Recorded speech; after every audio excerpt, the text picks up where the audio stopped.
dosen pengampu mata kuliah akhlak tasawuf, yaitu Bapak Profesor Dr.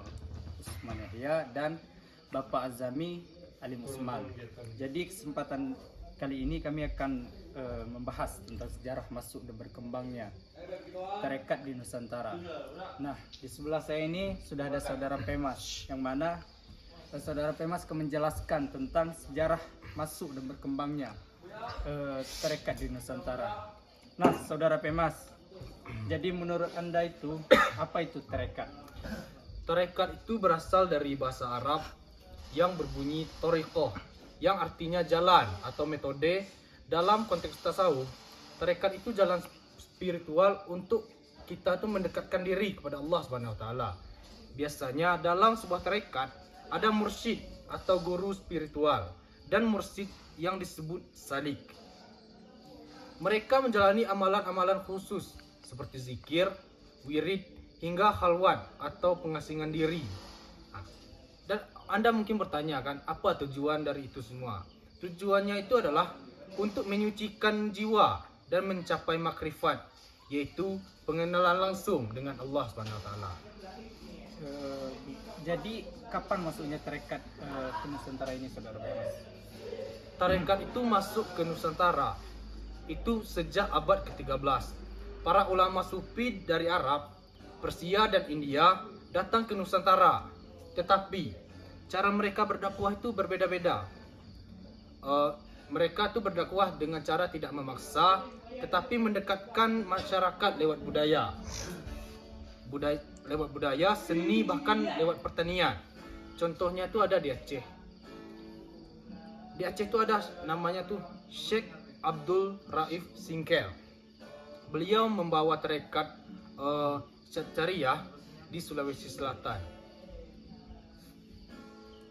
Nah, ada juga namanya tuh Syekh Yusuf Al-Makassari yang menyebarkan tarekat Khalwatiyah bahkan sampai Afrika Selatan. Kan sangat mengagumkan sekali para ahli-ahli sufi ini. Dan tentu saja siapa yang di sini tuh tidak mengenal Wali Songo.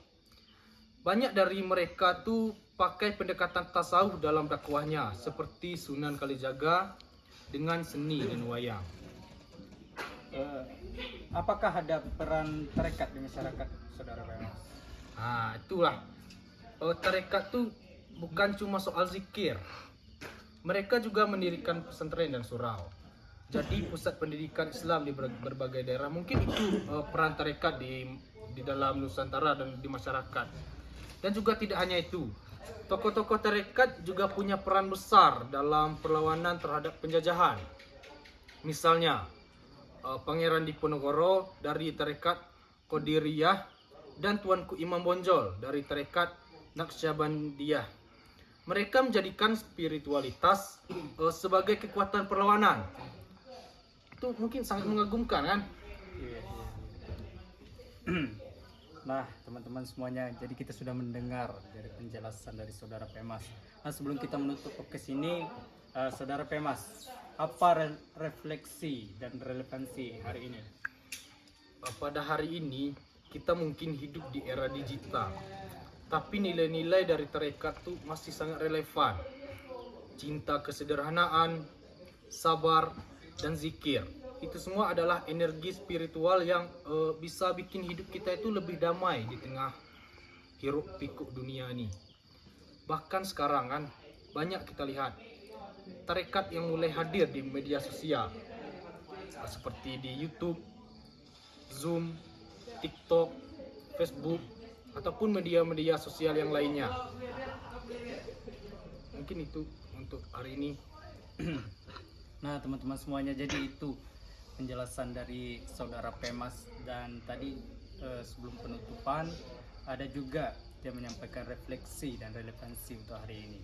Jadi teman-teman, mungkin itu saja pembahasan podcast kami pada hari ini. Lebih dan kurangnya kami mohon maaf. Wassalamualaikum warahmatullahi wabarakatuh. Waalaikumsalam.